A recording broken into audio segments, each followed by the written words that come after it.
There we go. And I'm going to mute all just to reduce background noise.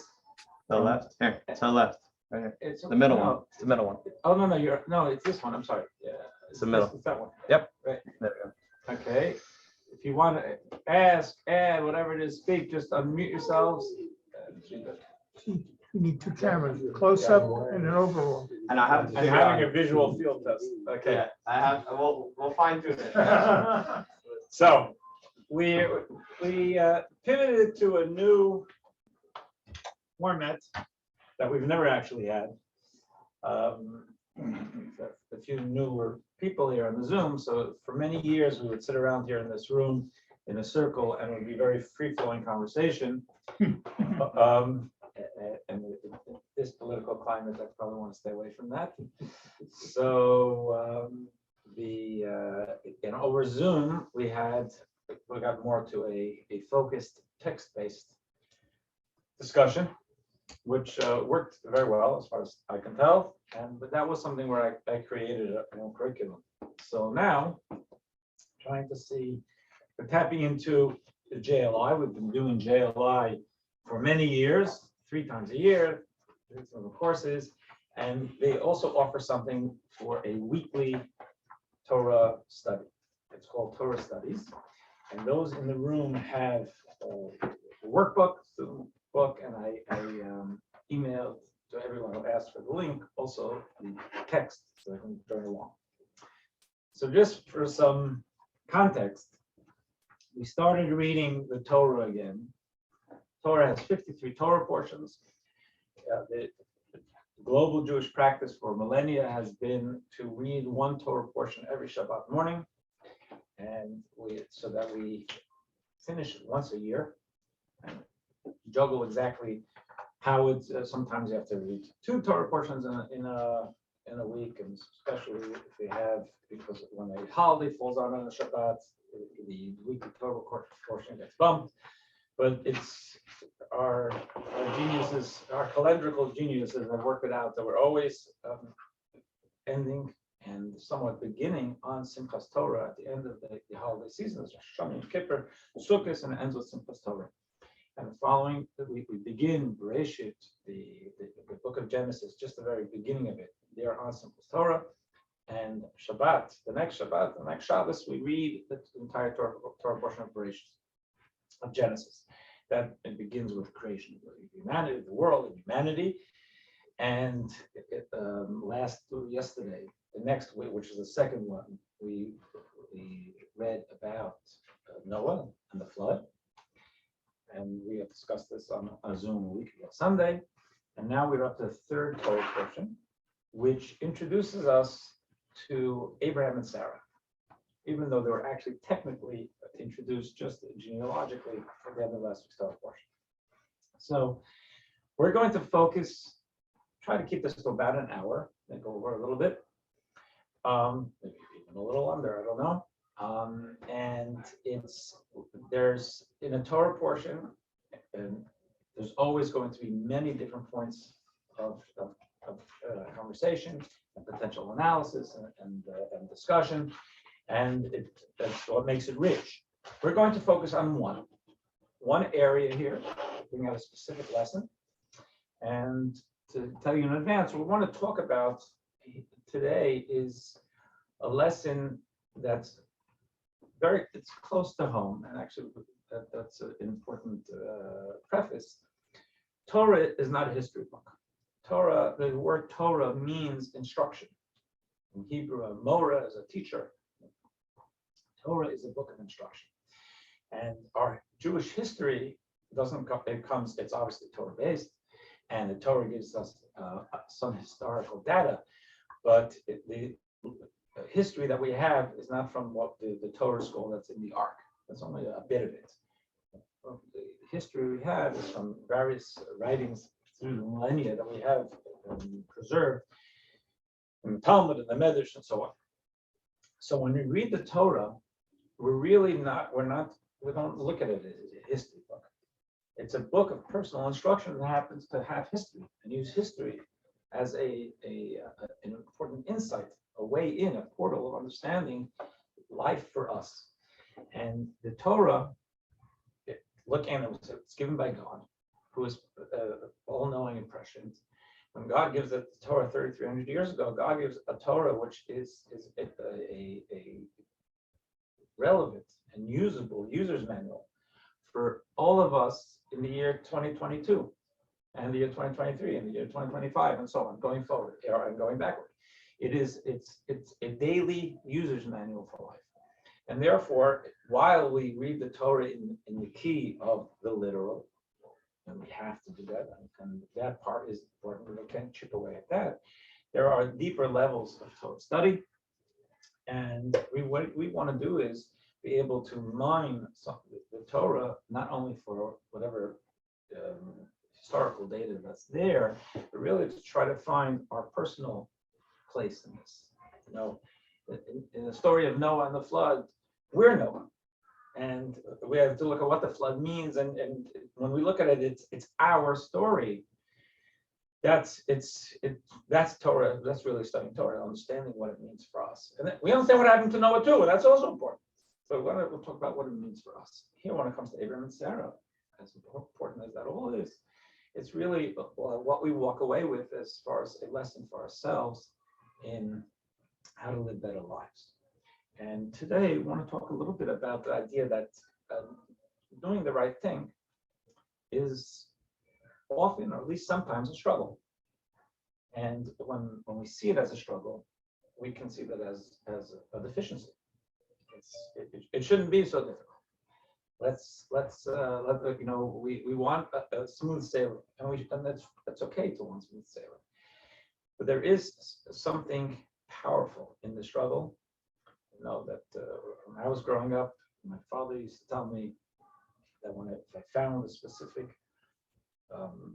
moral challenge or subject, whatever it was, difficult, he said that's where you know there's something waiting for you. There's something special there. And at one point in my life, I thought that was a nice manipulative way for me to get me to apply myself more. But it's there's a spiritual element to that. The idea that we're not looking for struggle and challenges, but when it hits us, it's something for us to embrace and to try to see the value within it.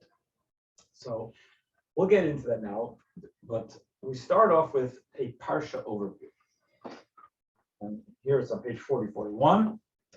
And again, this is going to be a thumbnail sketch of the Torah portion we'll be reading in synagogues throughout the world this coming Shabbos. We're not going to touch on all of these topics. There are some topics here you may really want to talk about. I know I want to talk about some of them, but we're going to stick to one of them. Okay. Page 40. So I'll just read it through quickly. It says, God, in this week's Torah portion, God speaks to Abraham, commanding him, go from your land, from your birthplace, from your father's house, to the land that I will show you. There, God says, you'll be made into a great nation. Abraham and his wife Sarai, accompanied by his nephew Lot, journeyed to the land of Canaan, where Abram builds an altar and continues to spread the message of the single God. So again, just briefly, we've been introduced just because of a whole list of genealogical data of who's born, who begat who, and who begat who. We were introduced to the idea there's a guy named Abraham, who he's not yet Abraham, that H or the Hey in Hebrew is added on soon. But at this point, he's just Abraham, Avram, as distinct from Avraham, and Sarah is Sarai, and she becomes Sarah. But that's a little bit the later story. So at this point, they are two people who have intuited the idea that there's a God. They live in a polytheistic society. The monotheism of Adam and Eve has largely been forgotten, and society is all about looking at the forces that control us, whether it's the weather or who's powerful, or the crops or the animals, and people are just setting up different idols to be able to say, maybe this, if I do this, the weather will be okay. If I do this, those wild animals won't come into town. It's largely built on fear and largely the idea of just trying to protect ourselves from all the forces that are uncontrollable at that time. That's really what polytheism at its core was to a great extent. And Abraham and Sarah come along with this idea that actually that's not the way it was. It's God. God's not a specific force. God's the master of the universe, and God loves us. And the world is about giving us the world. God gives us the world to love us, and we're supposed to be able to feel for each other. And pray. Hopefully, you'll be able. God is in control of all those forces you're afraid of. But it's not just about this fear of this or fear of that. There's something larger than it all. And they are, they're persecuted for that. And at age 75 and 70, respectively, is when they first get a message from God. God says, "Okay, you worked hard, you got it right. Now I want you to leave your place, and I want you to go to the land of Canaan, the land of Israel." So they go there, and they get their challenge with God. They go where God told them to do, and bingo, there's a famine. So, it's a little bit, you wonder about God's bookkeeping there. Like, why would you do that? It's understood the famine. But they get a bunch of tests and challenges. The recession. It's a recession. What? I thought we were staying away from politics. What's the time frame from Gan Eden to here? This is about, it's a little over 2,000 years. Hmm. It's a little, 6,000. A lot of water It's a over little, there. it's a bit more like 1,600. Okay, a lot of water over there. Yes, correct. Okay. So now, a famine forces the first Jews actually, to depart for Egypt, where the beautiful Sarah is taken to Pharaoh's palace. So they go to Egypt, and this is going to be what we're going to discuss today somewhat. Egypt is at that point, and for many years, is the center of civilization. That's where the economy is. That's where they're able to find food. It's also the center of debauchery. It's a very debased place. And Sarah is beautiful. They say, "Hey, we'll take her." Abram escapes death because they present themselves as brother and sister. So they say, "We're brother and sister." And it's not as simple as I just said it, but we will get into it. But it's they go brother and sister, so they don't kill him, because if it was a husband, they would have killed him off. And they take Sarah. A plague prevents the Egyptian king from touching her and convinces him to return to Abram and to compensate the brother revealed as husband with gold, silver, and cattle. Back in the land of Canaan, Lot, who's the nephew, separates from Abram and settles in the evil city of Sodom and Gomorrah. That's in this Torah portion, where he falls captive when the mighty armies of Chebal Omer and his three allies conquer the 5 cities of the Sodom Valley. Abram sets out with a small band to rescue his nephew, defeats the 4 kings, and is blessed by Melchizedek, the king of Salem, which is Jerusalem. This is all Reader's Digest condensed. We're going to move forward. I just want to be able to get to you. God seals the covenant between parts with Abraham. There's a special covenant that God makes with Abraham and Abraham's descendants, in which the exile and persecution, in Hebrew it's called Galut, of the people of Israel is foretold, and the Holy Land bequeathed to them as their eternal heritage. So part of this week's Torah portion is that one of the times where God says Israel will be yours, and we're going to have this relationship. It's going to be an unbreakable relationship called a covenant, but it doesn't mean that things aren't going to be difficult. Still, childless 10 years after their arrival in the land, Sarai tells Abram to marry her maidservant Hagar. She says, "Listen, I can't have kids, obviously. Let's try with Hagar." Hagar conceives, becomes insolent toward her mistress, and then flees when Sarai treats her harshly. Hagar gives birth to a baby named Ishmael, who is the forerunner of the Arab nation. And so it is a child of Abram's, and not a child of Sarah's.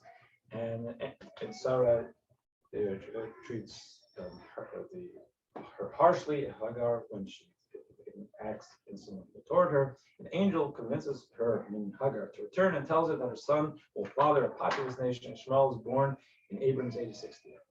13 years later, God changes Abram's name to Abraham, at the end of this Torah portion, which means father of multitudes. Sarah becomes Sarah, which means princess, and promises that a son will be born to them from this child, whom they are to call Isaac, will stem the great nation which God will establish a special part. So God tells Abraham, you have a child already with Hagar, and you're going to have a child miraculously with Sarah, he will call him Yitzchak, Isaac, and he will be the father, the next chain in the link of this nation, which will become the Jewish nation. Abraham is commanded to circumcise himself and his descendants as a sign of the covenant between me and you. Abraham immediately complies, circumcising himself and all the males of his household. Okay, so that is a thumbnail sketch of the Torah portion. So what we're going to dwell on now is a part of the Torah portion that I probably would prefer that is out of the whole Torah portion. This is the last thing I would have picked to talk about because it's the most difficult thing to explain. But we're here. So what does the Torah say? Torah tells us like this, that when Abraham, what we said, Abraham and Sarah are forced by famine to go to Egypt. They know Egypt is very debased. They know what they're getting into.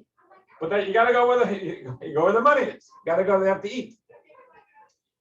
So what it says is that Abraham and Sarah represent themselves as brother and sister. That doesn't raise any eyebrows. But the way the Torah writes it is not as simple as that. It's Abraham tells Sarah. Okay, it's not their idea. Abraham says to Sarah, I got an idea. We're going into Egypt. We're going to be facing a problem because they're going to want to marry you. They're going to kill me. And I think you still want me around.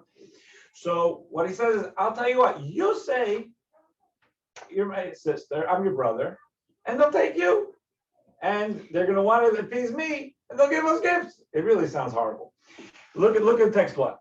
It will come to pass when the Egyptians see you that they will say, this is his wife. They'll slay me and let you live. Please say you're my sister. So it'll go well with me because of you. And myself, I live because of you. So the way it's framed Torah-wise sounds very self-serving. And there's no good way to dress this up on its face. And in fact, one of the great Torah commentators, the Yitzchak Abarbanel, who was a great figure through the Spanish Inquisition. He was a very wealthy man and a leader in the government also of Spain and Portugal, who was also expelled during the Spanish Inquisition, but a great Torah commentator. He asks in text 2, what upstanding man chooses to live with such extreme disgrace to ask his wife to the basis of others for his benefit? Better to choose death than to avoid doing such depravity. I with him. It makes sense. So now, just again, on the face of it, it's something we have to struggle with. And if one of our ancestors did something wrong, you got to call it what it is. And even though we look up at Abraham and Sarah as such incredible human beings, okay, incredible human beings can have a weak moment. And in fact, Nachmanides is also one of the early greats, lived a little bit before the Abarbanel. He says this was a mistake. It was something that Abraham did wrong. The problem with that attitude is that the Talmud really dissects very much of the scripture and especially our biblical personalities. We don't find that this incident is knocked, and probably even worse than that is it happens again in the next Torah portion with a different guy, not with a Pharaoh, with another guy. So if you think he made the mistake once, I shouldn't have done this, and maybe you find your way around it. It seems not just to be an occurrence. It seems to be a certain theme to it.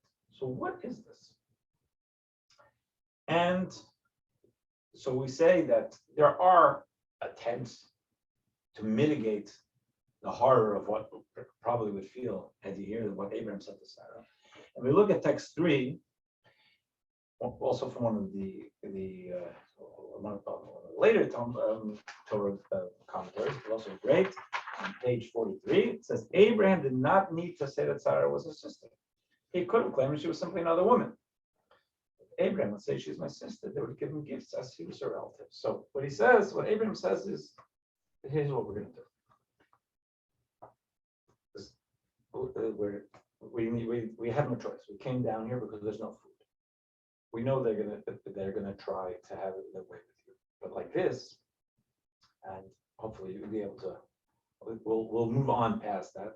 But at least, first of all, they won't kill me, and they'll probably try to appease me. So on the other side of this, we'll have something. That's not supposed to make you feel good. But in other words, here's his thinking. Text 4 from a legalist, more in the last generation, 2 generations ago. He says, well, just legally speaking, there's something to point out to here that my Mendy writes in his Laws of Kings that a non-Jewish wife can simply state, I don't want to be his wife and be divorced. In Torah, with a Torah marriage, undoing the marriage is more complex. So someone says, I don't want to be divorced, I'm married, that's it. So if they agreed not to be married, then she technically was not a married woman. So even if she's hanging out with Pharaoh, she's not doing it as a married woman. Accordingly, by saying she is my sister, this is if Abraham said I do not want to be married, and the marriage was dissolved. Again, doesn't make you feel any better, but it's a legal angle to say, okay, so she's not married, so they didn't violate anything there. They had this idea that maybe they would be able to benefit from all this, but doesn't mean they're a good life, there are words for that. And then text 5, though, this is an important element to it all. The Zohar, which is the textbook of Kabbalah, says, there also asked the question, how could Abraham have done this? Rabbi Yesa said, Abraham knew all the Egyptians were sunken into immorality. But if he knew all this, why wasn't he afraid for his wife? Why didn't he turn back and refuse to enter? So fine. Better starve or go find something. Why did they do this? It was because he saw that the Shekhinah accompanied her. Shekhinah is the presence of God. In other words, Abraham, and the Zohar says this, Abraham was absolutely convinced that they would never be able to touch her. So now the question was, how do they get to the other side of this? If he thought they would be able to be successful in touching his wife, they would have gotten equal sacked. But he knew that this was not good, that they were not going to be successful in touching his wife. The question was, could they get to the other side and maybe even quote unquote benefit from it? So this is actually a very difficult passage of Torah. All right, I'm sorry. Yeah. I got it. Go. If they say they're married, and it's his wife, we'll leave it alone. No. But If they say that, no, they'll kill it. no, I'm saying, my thing is that if they're not married, actually a free agent, we can do whatever we want. I think in those days, Um, right. So to get into the mindset of those days, as far as we're being told, because neither you or I know I lived in those days. The feeling was if they saw someone pretty, they would just kill the husband and get him out of the way. So, but if it was the brother, and say, here, you take this, you go be happy somewhere else, and then and we're gonna hang out with your sister. Rabbi, why wouldn't they just kill the brother also? What's the difference? I got a good question. I think that at least the way the commentaries look at it, it's not so much a Torah question, it's a question of what was their psyche at the time. Right. And it seems that if there was an attending gentleman, what they would do is just try to appease him, distract him, say just everything's gonna be okay, but to come back tomorrow. And the husband is going to stand up for his wife's honor, so they're not even going to start with him, just him off. Okay, thank you. I think they had less faith in the brother's loyalty than the husband's loyalty. Take that for whatever it is. Okay. And they had bail reform. I told you we're staying away from it. Okay, so now as I said, this is probably the last passage I would choose to try to engage in the understanding of the Torah, because there's not that many ways around it. What happens is just not good. But if we want to drill down into it, and we do read the Torah in different keys, there's actually a very important insight into all of this, and we do see this as a key in which the Torah is read. Again, at the literal interpretation, we have enough money saying it's wrong, it's a mistake. But I'm not going to negate that or flip that over, or say is that we want to look at it at a deeper idea. Let's start with text 6. We're going to body and soul, pioneers in exile. And this is from the Rabbi, but this is a long-standing Kabbalistic idea.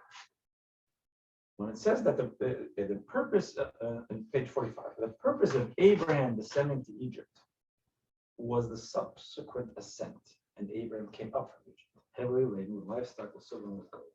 Similar to the Egyptian exile, it existed in order to extract the holy sparks from there, so they came out with great riches.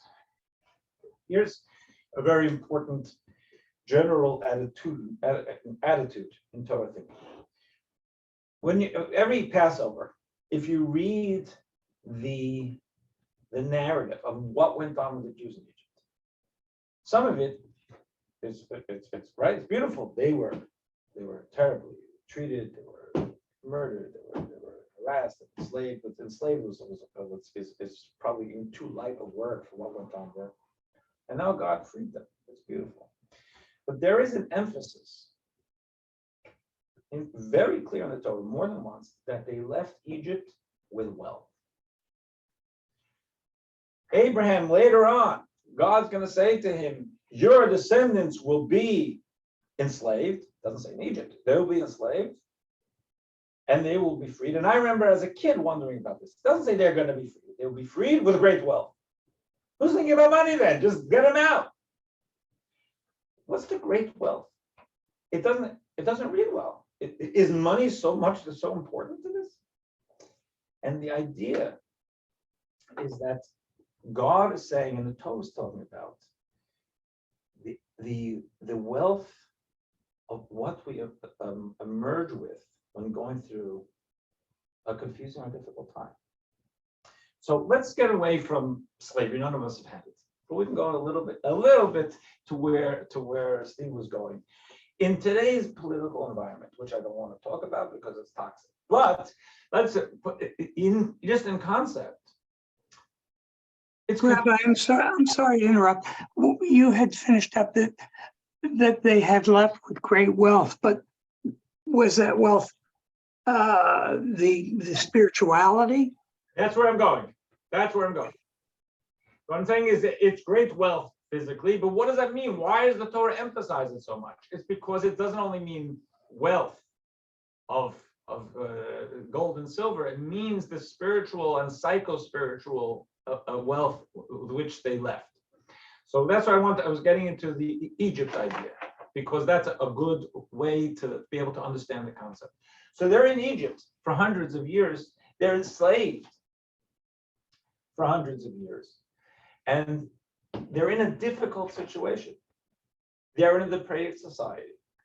And what they're doing there is not just surviving, they're also mining beauty that can be found in that society. And my example for that would be, now we're from what I can tell, we're in a confusing political environment. It's very polarized, and there's extremists on both sides, and there's extremism.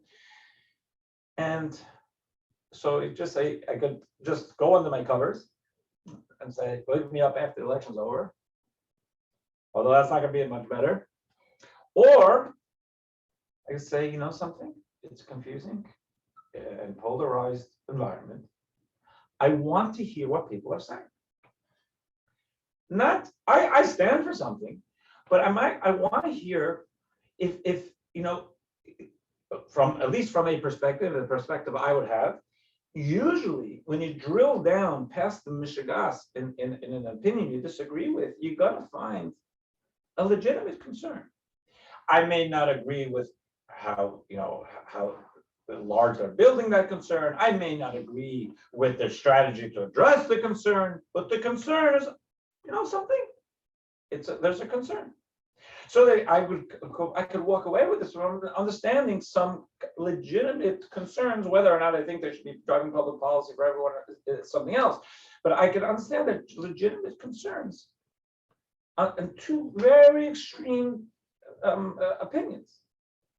It doesn't mean I agree with both of them. It means I'm trying to understand them and grow from them. And maybe I can even help not only broaden my own sensitivity and my understanding of what society needs, but maybe help others do that. So I'm facing a confusing, really unpalatable situation. I can either duck, roll, avoid, or I can say, no, what meaning can I get out of this? How do I go through this, keeping my own soul, my own sanity, my own sense of priorities, and not being bounced around by what all the people screaming on all sides, and also be able to say, maybe I'll learn something about people who don't look like me and they don't think like me.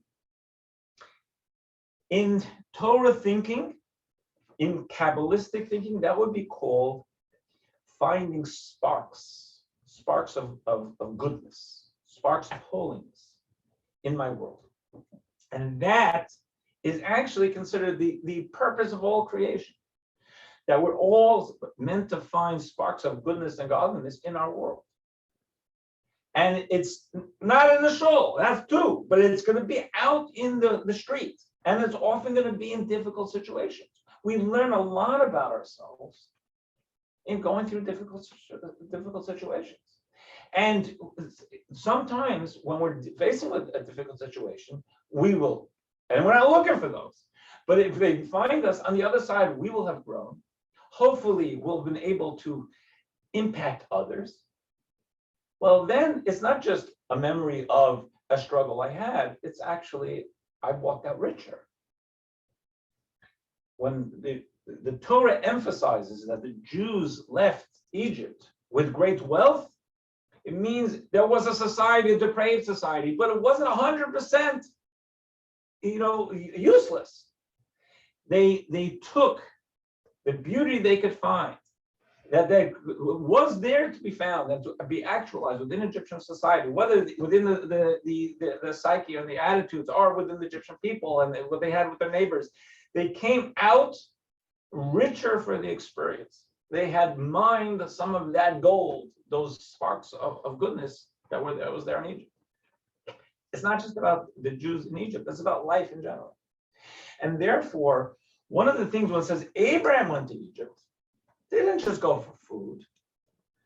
They were going, the idea was to go and to come out with some riches. It wasn't he was just saying to Sarah, hey, let them take you and they'll pay me. That doesn't make him a good person. But he's saying, but if we can make it through this, maybe we will have been able to have refined Egypt a little bit, and be able to have found some sparks of meaning. So to go away from Abraham and Sarah specifically, let's talk about our own lives. And because in a way, again, all the biblical characters, when you read them, they're really us also. I'm not saying it's all metaphor, but there's Abraham, the person, died, lived, passed away, did great things. But there's an Abraham part of me and you too. And there's a Sarah part of me and you too. So if you look at the text 7, the Zohar, again, the basic fundamental textbook of Kabbalah, says that when Abraham, this is a little later in the Torah, when Sarah passes away, it says Abraham came to eulogize her, his wife. It says an interesting thing there in the Zohar. It says when a person dies, the soul leaves the body, but then it comes to the body to eulogize it. In a sense, to look at the body and say, you were really good to me. I needed you. We don't look at a soul as being the person, and the body is just being a tool. Your tool, I can only drink this seltzer because it's in this can. Once I'm finished with the seltzer, put it into recycling. I don't have any sentimental connection to it. I needed it. It helped me, but it's an inanimate object. The body is not just an inanimate tool. The body is also, it's a bodily mindset. It's the human condition. And the soul, even though now it's free of the human condition, it's connecting to God, it's beyond human life. It misses, it's eulogizing the body and the human condition because there's something powerful in the human condition. But what does the Zohar say? The Zohar says Abraham came, that refers to the soul. To eulogize Sarah refers to the body. The Zohar is saying also a central mystical idea that the masculine and feminine personalities. They're not identical. Of course, you can't generalize all women are this, all men are like that, but there's a certain rhythm to them. And generally, women are seen, the power of women is being both feet firmly planted on the ground. And yesterday we had hosted for Shabbos a couple who lived here for many years, and they just moved out of town. They came back for a visit, and my wife Malki, together with this woman, they decided and they proclaimed that women are the ones who deal with the big picture in the family. And I nodded. but the point is, there's a reason for that. And there's truth to it. The idea is that what they're saying is, we need guys. And I mean, they didn't get into all that. No one said we need guys. But I'm sure they meant it. But the point was, what they're saying is, keeping all the balls in the air, understanding what has to be done. So you need a woman's guidance on that. I don't disagree with them. I'm a total schlock when it comes to that, but I understand there's something to it. Sarah represents the human condition.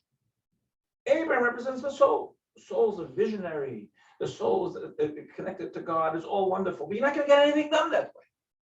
You need to connect with the human condition. I mean, the soul can soar, but God didn't create us to be souls. God created us to be bodies. I mean, souls too, but it's the body. This is where it's at. So Abraham, who represents the soul, the disembodied soul, comes to Sarah, represents the human condition and the body, and wails for her, even though he's free. What is that, David? Just close That? the X in the X in the upper corner. Okay, sorry, guys. There you go. Boom. Okay, thank you. Thank you. Sarah. So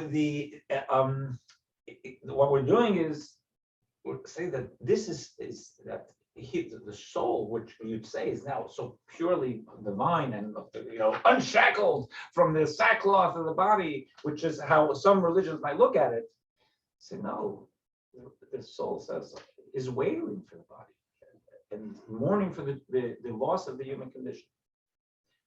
Now, what does this mean? Let's look at text 8. In our divine service, this is also from the Rabbi. In our divine service of Torah and mitzvahs and exposing holiness in the world, there are two general approaches. The service is primarily performed by the soul, is only that this work is expressed in the body. A person who's very soul-focused. I want to get up and I want to pray. I want to be connected to God. So I pray. To pray, of course, I use my physical tongue, my mouth, the synapses in my brain, but it's all about the spiritual, and I'm using the physical to get there. Or there's another idea. The service is performed by the body and with the body, or it's about the human condition. It's about engaging the human condition. It's about purifying the human condition and the worldly condition. These people do not remove themselves and remain aloof from the world. To the contrary, they descend from their perch and invest themselves into practical matters of this harsh world where evil reigns supreme. And it is there that they fulfill Torah and mitzvahs and elevate the whole sparks found there. What the Rebbe is saying is there are two different ways to go. And the Rebbe was, for his years, I'm not going to call waging a battle, but he was pushing to try to change a mindset within an observant community, the Chabad community, not to be insular, not to be afraid of the world. And he was different than people who look like him, because many people, and again, with all due respect to it, and I mean that, more power to them, say that in order for us to keep spiritual and to have integrity to our Judaism, especially now that we're not here we're not in the shtetl anymore. Now we're in a place where there's so many strong foreign influences. The best thing is for us to put up walls and just circle the wagons. The Rebbe said, no, be part of the world. Make the world a better place. Be strong in who you are, but go ahead, move to Basking Ridge, but make the world a better place. that was, and this is, these are the types of things he was talking about. He was saying to try to change the mindset of my parents' generation, to say, you can try to detach yourself and live in a spiritual ivory tower.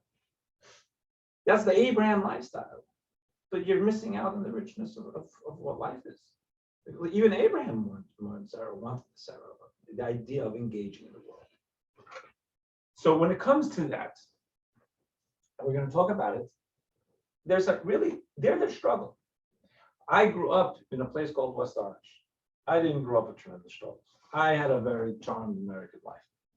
But you think about it, my cousins in Borough Park, they had kosher pizza around the corner.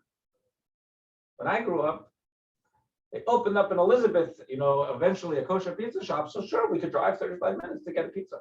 I don't know. I would go to visit my grandparents outside of a kid in the candy store, everywhere. And it's like Judaism's everywhere, Jews are everywhere, kosher's everywhere. It's unbelievable. I was the only kid walking around West Orange with the yarmulke on. I never had problems with it. The only ones taunting me were Jews, but and I know that because they were saying that there was these teenage guys who would still remember the Aliyah brachos. They were taunting me with it. But I've never had a problem with it. But I felt, I don't like standing out in the crowd. Going to a bowling alley. I didn't like people looking at me. But that's the way it was. I lived with it. So it was so much easier to live in a Borough Park, which was is still a very Jewish section of Brooklyn. Living in West Orange, though, was being part of the world. I had all of my friends on my block were either non-religious or non-Jewish also. Okay. And you know something? I got to know about them. They got to know about me. I think I grew a lot from that. But that there is an inherent struggle. Struggle on my parents' part, there was schooling and trying to keep a spirit in the house when it's not at all being supported by the street. There's a struggle there. It's easier. My mother's brother in Borough Park had a much easier time, one would think, in the Judaic raising of his children than my mother had with her children. I don't think she struggled too much, but I mean, it wasn't terrible. We weren't difficult, but what are you going to do out here? So let's look at it this way. Talk about the challenge. Text 9. The verse states, there's a verse in Song of Songs, which is King Solomon wrote it as a love poem, but it's also about the love between us and God. Love poem between a man and woman, but then also between us and God. It says, the verse states, I sleep, my heart is awake. Listen, my beloved mocks. And the answer is, open to me, my sister, my love. This means that the God asked the Jewish people, open to me as you can be as my sister and my love. Now, for myself, when I read that as a child, I don't think of my sister as my love. I love my sister. Even before I was married, I was thinking about girls too much. I knew there was a husband-wife type of thing. It kind of creeped me out a little bit to throw his sister into this type of romantic language. What is my sister? So the founder of Chabad here writes a spiritual angle on it. My sister, which in Hebrew is achoti, is etymologically, meaning it's linguistically related to the Alexandrian method of Mendy, which is ichui. The word for sister and the word for like weaving or bringing together, it mentioned in the Talmud, they're very similar. It connotes binding two things together so that literally are one body. This is an analogy for the natural love ingrained in Jewish souls by the source they are from. My sister, of course I love my sister. Of course I love my brother. I have one brother, one sister. It's not a passionate love. It's not something I think about all the time. Of course I love them. If they need me, I'll be there now. But when you're thinking about love, we talk about love from a marriage. We can talk about with the children also, but there's something special in the marriage part.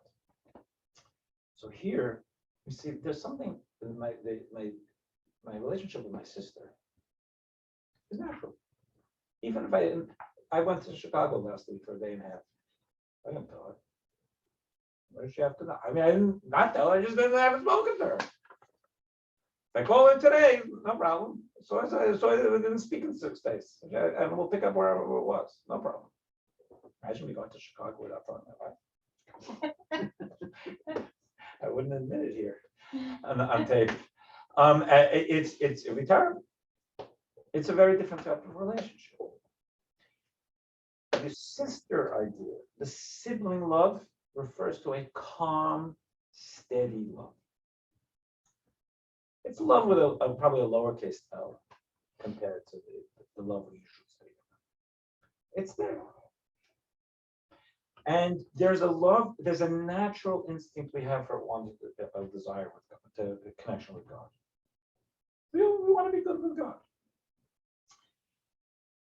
We know we're a piece of God from above and literally united in utmost unity with God. Hence, even below, after being created from nothingness into existence and descending lower to dress up and embody a natural soul, the love remains innately fixed in the soul, but is hidden and yet needs to be revealed from the unconscious. That's our operating. That's what the Torah, the user's manual tells me. That's my operating mode when I speak to someone.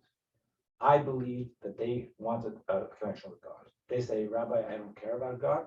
Okay, I'm not going to argue with you. But I believe that deep inside, deeper than they know, they have a connection with God because something natural. There would be something, again, I don't want to talk about myself so much. I'm just trying to find examples. My mother's parents lived in Borough Park. I saw them all the time. My mother's mother, because he lost his father very young, lived in Brazil. The first time I saw her, I was probably 10. I didn't have a natural love for her. I didn't know the lady. But when she came, I knew she's my grandmother. And when she kissed me, I kissed her back, and I was open to feeling it, and I knew that there's something there. I wasn't getting to know a stranger. I was getting to know my grandmother. I just didn't have the feeling on the surface because I didn't know her. I had spoken to her on the phone, we had pictures, but that was it. So because the flying in those days was much more difficult. So there's something there. There's a natural love. And sometimes you don't even feel it, but you can bring it out. This is analogous to the love of brother and sister, where the love between them is inherent and predetermined naturally without any need to call it. It's a true love stemming from the inner point of truth, which is uninterrupted and stands forever. In this love, we can yet arrive at the next level of my life. But the real love we're talking about, that God wants us to experience, both with God and as humans, is the love of a spouse. That's not the love of a sibling. This love of my bride is a certain pining of the soul, a leaping upward, like tongues of fire. It is induced by contemplation and understanding of the heart. So the idea is that two people, and we're going to get to it now, two people who are different. They were not born in the same house. They're not brothers and sisters. They don't have this natural affinity. You watch your, we'll take care of your little sister, take care of your little brother. That's normal. Here's something. We don't need to be together. We're two strangers. And as a matter of fact, if we are gonna be together, we're gonna have to get past some shtick we each have. It's not an easy meld. Like, oh, my brother. Or I meet a long-lost cousin. No problem, my cousin. And right away, I'll treat him like a cousin. And they treat me like a cousin. With marriage, there's a built-in chasm to overcome, but the love is not just a simple love. It's a real surging love. The other hand, in 49, this itself, that the love of brother and sister is a natural phenomenon, means there's no yearning and ecstasy of the soul. I've never missed my brother. But if I'm away, of course I miss my family, I miss my wife. And now this is untrue. I'm sorry. There's no yearning next to the soul. Therefore, there cannot be complete unity between them, being that they are two separate bodies.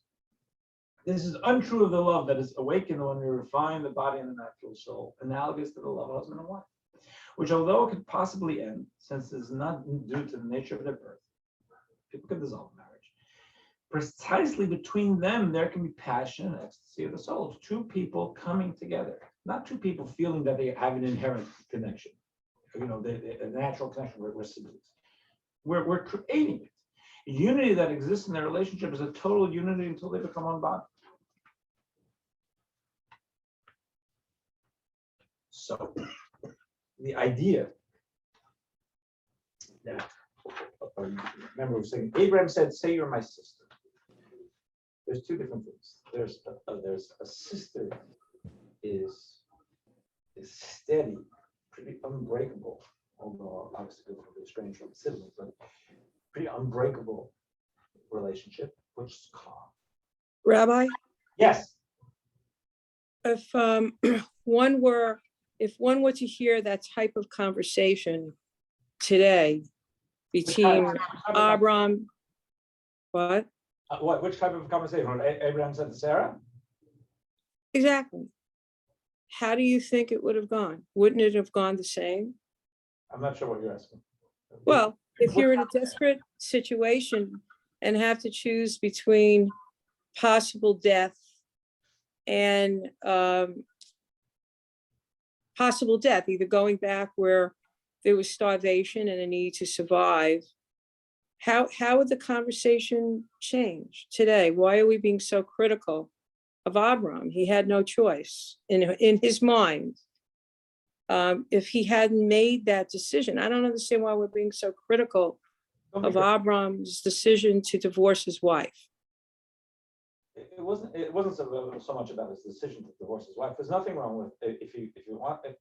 It's not about him divorcing his wife. He didn't want to divorce his wife. It was just No, we understand that, but he had to choose between staying where he was or to go into Egypt. How would the conversation? Meaning, we're being kind of hard on Abram right now, right? We're saying that this is horrible, this is unbelievable. We should understand where he's coming from.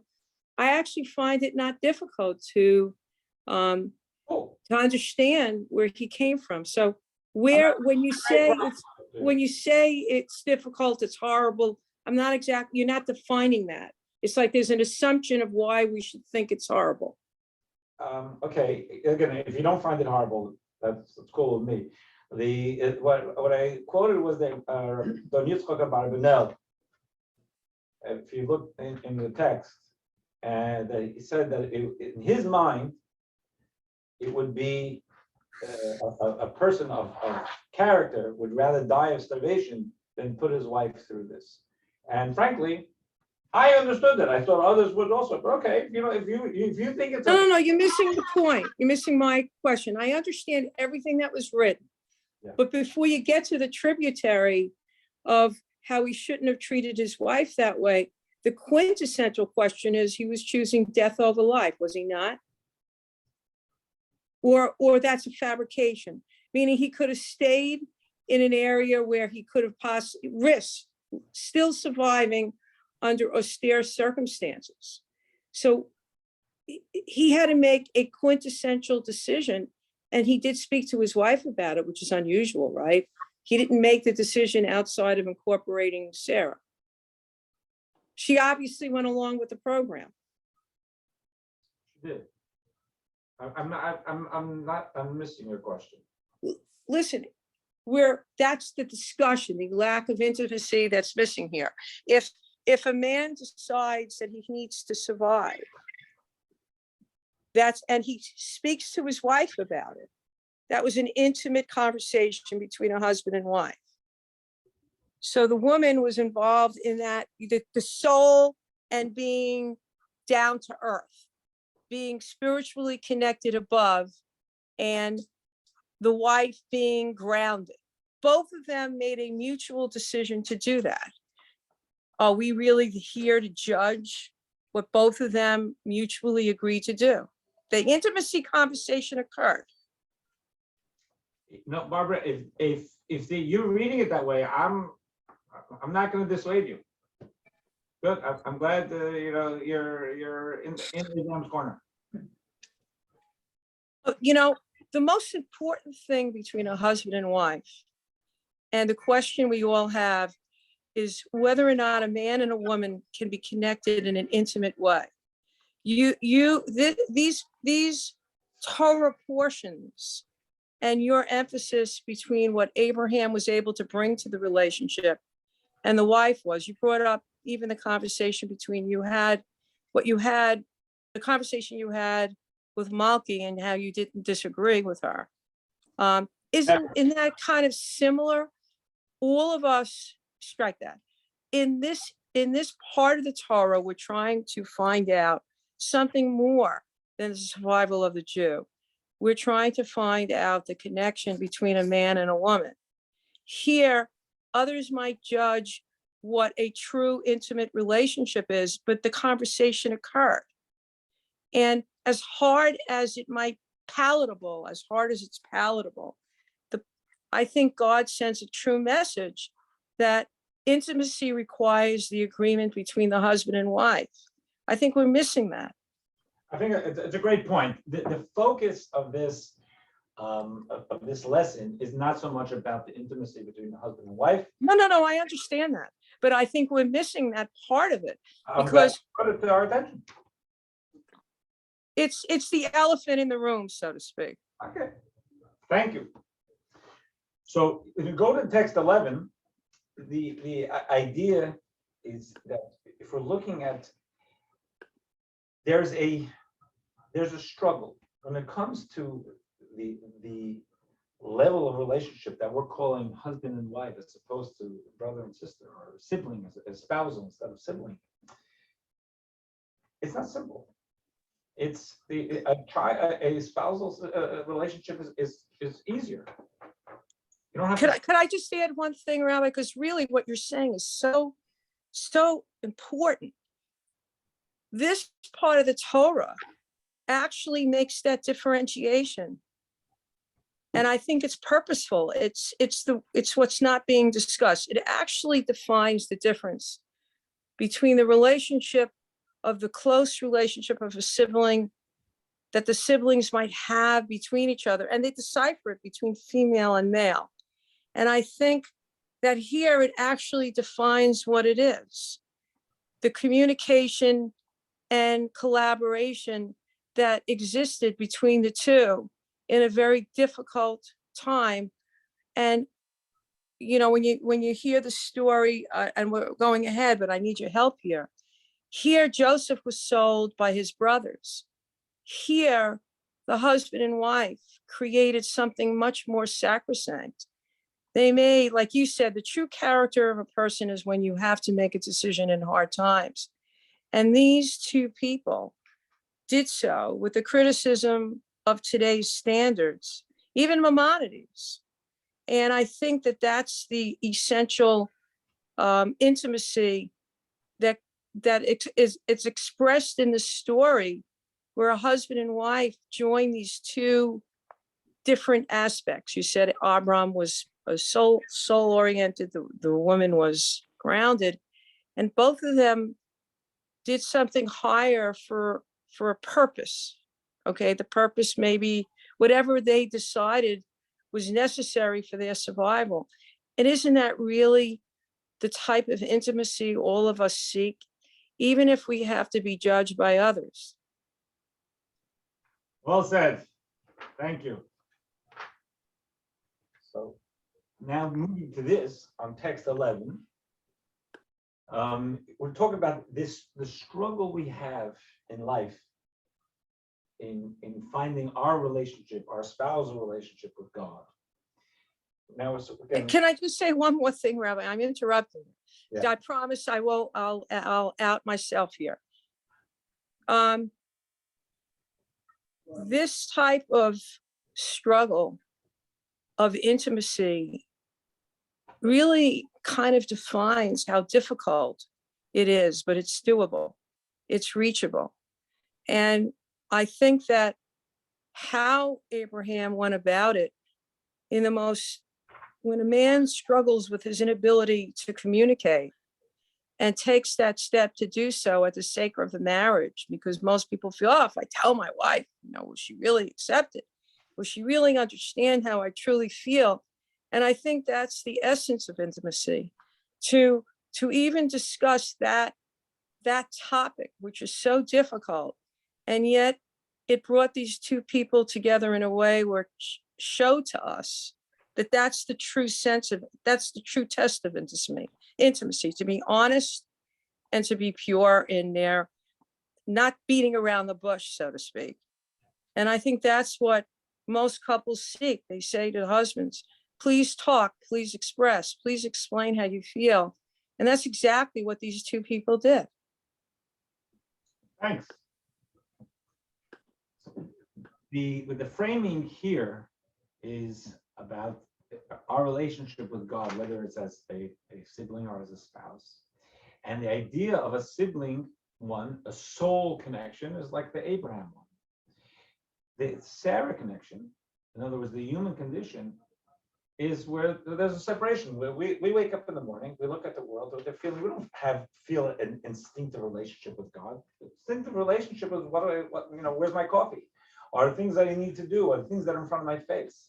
And there's a built-in sense of distance between us and God. But overcoming that is the spousal idea. Overcoming that is finding connection where it's not going to just be a natural instinct.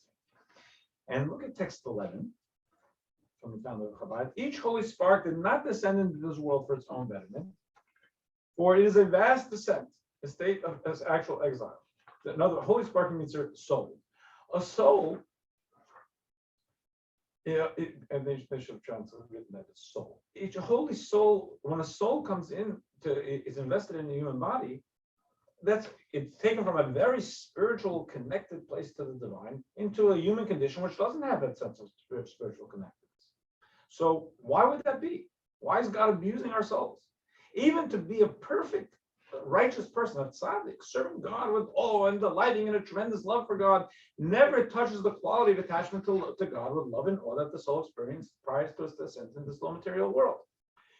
The bottom line is that God he whacks us. Every single soul that gets put into a human body is being diminished from their own spiritual connectedness. Even if they live a wonderful life, the amount of connectedness that they'll never be able to achieve what the soul has. This world's love is not even a fraction of the prior love. There can be no comparison between them at all. It is known to all the bodies, so the body cannot contain it. Rather, so why did God do this to us? God did this to us as a favor to us and to the divine and to the world. Rather, the reason the soul descended into this world is integrated within a body, and integrated within a body, natural souls only to fix them. God said, here's a human condition, do something good with it. Refine the condition, refine the world. The goal is to isolate us from the negativity of evil by being careful about 365 prohibitions and their details. We have the Torah, 248 positive, 365 negatives. Elevate the natural soul together with those parts of this world that is attached to, and then combine them with God. This godliness is drawn down by fulfilling 248 positive mitzvahs by the agency of the vital soul. Through our humanity, we're doing our mitzvahs. For it is the one performing all the practical mitzvahs. What Rabbi Zalman is saying is, God gave us a challenge, saying, here you have it easy up here in heaven. Now you're going to be put into a human body, and it's not going to be easy. And when you take one step at a time, one choice at a time, you choose to lead a life of connectedness, of morality, of God consciousness, then you are elevating the human condition. And you're making a special relationship with me. You're marrying me, so to speak. This is the lesson 12a. This is the lesson we see from Abraham's behavior. That wealth is by the merit of his wife. We have mentioned that in the Talmud and the Zohar, they say that wealth comes to the merit of the woman. What does that mean? That spiritual wealth comes through, it means in a literal sense also, but the spiritual wealth comes when we engage in the human condition, not when we closet ourselves in a room and just meditate about Torah. This means the ultimate and most complete elevation of the soul for the soul occurs through sending the body to the lowest depths and engaging with this world that is analogous to Egypt, even to the house of Pharaoh. They went into the depths, into the belly of the beast, Abraham and Sarah. in order to emerge with psycho-spiritual law. And finally, on 12b, on page 52, the reason why the soul journeys into this world is for the subsequent elevation achieved through refining the body, the natural soul, and the part of the world that it engages with. It follows then that any negative forces are unable to harm it. So now we said that Zohar says that no one was able to harm it. They knew that Egypt could not, Pharaoh could not actually touch Sarah. What does that mean? What's in reading the spiritual key? That the world can't touch our essential holiness. It follows then that any negative forces are unable to harm her. We are guaranteed that the soul will not suffer any personal setbacks. What's more, the body too will suffer no spiritual harm, and it will not sink, God forbid, into evil. Instead, the opposite will happen. Those both rise ever higher, as long as we stay focused. Rabbi, can I just say one other thing? I think with your comment that one of the lessons I get from it is that somehow the intimacy between a husband and a wife, that connection, which brought them to a closer relationship, helped them become more spiritual and closer to God. I think that's a fair comment. Thank you. Are there any questions? Brother? Now, I want to mention that this Friday night we have a special. Yes, Rabbi, I'm sorry. Can Yes. we go over, maybe it's the wording that I'm having trouble with. Sure. The reason why the soul journeys into this world Yes. is for the subsequent elevation achieved through refining the body, Yes. the natural soul, Yes. and the part of the world that engages with it. All right, so what are we saying is the soul comes down to the body, makes the body better, and that in turn allows us how it engages with the world, the two together. Yes.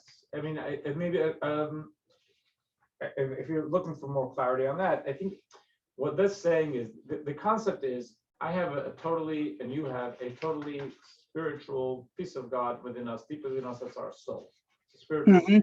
But it's invested in what we call a natural or vital soul. There's the human condition. The human personality is something that is not. It's not innately holy. It's human, and the human condition is kind of self-directed. We have our self-interest is a big drive, and the holy part of the holy soul is more other directed, more visionary. So for my soul and your soul, we choose on a Sunday morning to sit in a room and engage, and sometimes we'll engage people who don't believe what the Torah is teaching, but when we're engaging, we're using our human intellect, our human processing. It's our holy soul, our godly soul working through our human processing, and we're talking to each other. So what we've done is we've engaged our human personalities and human bodies and human lives in the study of Torah. That's a beautiful thing. We've elevated. Because left to its own devices, our human condition is just, looking for the next hot dog. We're guiding it in the right direction. Right. And that is a benefit to the soul, because the soul is gaining nourishment and energy, strength from that by elevating its partner, working with Sarah and being in true union. Okay. What I was going to I want to mention also, the question is that this Friday night there is a community Shabbat meal, and we have a scholar in residence, Rabbi Eli Estrin, who's a U.S. Air Force chaplain with a very inspiring personal story. He'll be here for Shabbos with us. And next Monday evening, this coming Monday evening, not tomorrow, but a week from Monday, and then we begin the next JLI course, evening course. It's about God, questions about God. It's for 6 lessons. Monday evenings with me, Wednesday mornings with Mendy starting next week. That's all it is. And then we're gonna try and move forward with this for Sunday mornings. Be well. Thank you, Rabbi. Bye-bye. Thank you very much. Thank you. Thank you. This, Thank you, Rabbi. Maybe we'll, have a good week. Take care.